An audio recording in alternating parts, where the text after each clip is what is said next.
मी संदेश राजाराम जाधव, राहणार दिवा. मला गेल्या 3-4 महिन्यापासून स्पाईनचा आणि कंबरदुखीचा खूप त्रास होत होता. मला माझा उजवा पाय एवढा दुखत होता की मला चालता येत नव्हतं किंवा बसता येत नव्हतं, झोपता येत नव्हतं. त्यामुळे मी ठाणे येथील एका हॉस्पिटलला ॲडमिट होतो.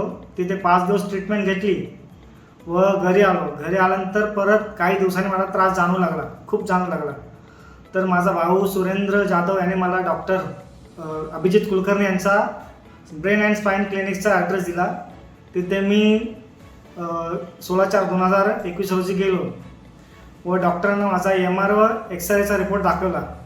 डॉक्टरांनी मला तात्काळ हॉस्पिटलला ॲडमिट व्हायला सांगितलं व त्याप्रमाणे मी हॉस्पिटलला ॲडमिट झालो. डॉक्टरांनी माझा 19/4/2021 रोजी स्पाईन L4 L5चा दुर्बिणीने एक टाकायचं ऑपरेशन केलं व त्या ऑपरेशनमुळे मला दुसऱ्या दिवशी मी चालू लागलो आणि व्यवस्थित उभा राहू लागलो, बसूही लागलो आणि आता मला खूप व्यवस्थित वाटतं आहे, फ्रेश वाटतं आहे, चालतानाही बरं वाटतं आहे. त्यासाठी मी डॉक्टर अभिजित कुलकर्णीचा धन्यवाद देतो. Thank you sir.